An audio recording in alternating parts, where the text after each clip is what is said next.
In this quick Rantament segment, I wanted to look at Jordan Peterson's recent blunder on Jubilee. Before I explain my points, let me cover the immediately apparent awesome stuff first. One of which is, of course, that amazing kid calling him out on his refusal to identify as a Christian. And then also telling him outright that he is nothing. Big props to that amazing, wonderful young man. I saw some people online complaining about him being rude for no reason, which was supposedly only detrimental to the discussion. Now, all of you that say that, let me kindly enlighten you as to the very unfortunate fact that you are idiots. What this young man did is exactly the way that people like Peterson should be treated. Being kind by default to these people is one big sham that they made you believe so that they can shield themselves from serious criticism. Like, oh, let's be civil. I just want to have an interesting exchange of ideas. No, that is a big lie.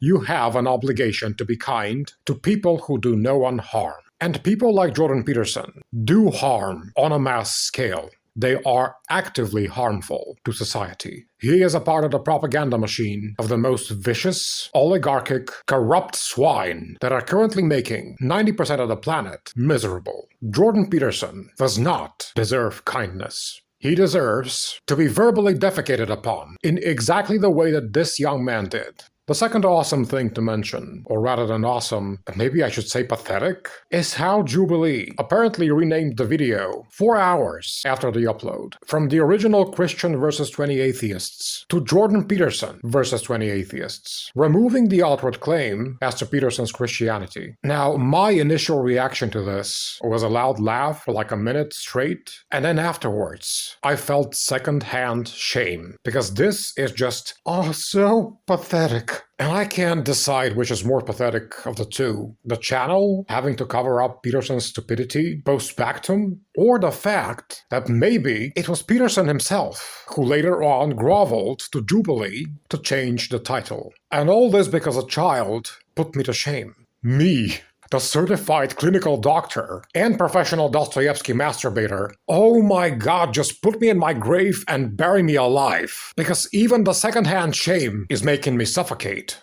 So with these two elements of awesomeness out of the way, let me get to my own personal points on all of this, of which I have 3. The first one, why did I even want to talk about this? I seemingly don't discuss US politics on this channel, and before you say anything, make no mistake, Jordan Peterson is a political actor, even though he disguises it in his big bullshit curtain of nonsensical metaphysics. And so I normally do not discuss such trash, because these people are far away from here, like Ben Shapiro, Matt Walsh, Prager, Kirk, and Coulter, and all the rest of these demons. We've got plenty such bad actors locally, so why would I worry about American ones too?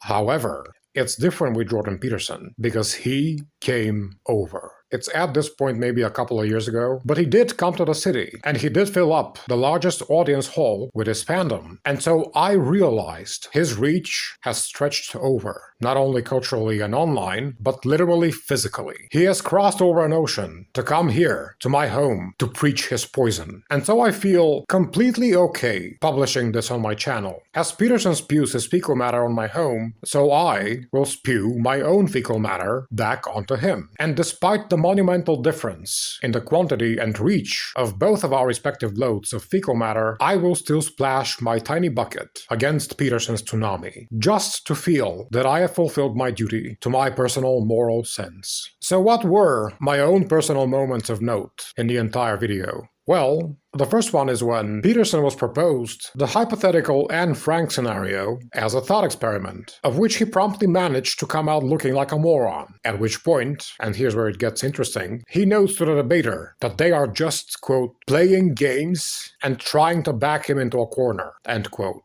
And my reaction to that is, well, now that is fascinating, because isn't the point of a debate to back the other one into a corner with logic?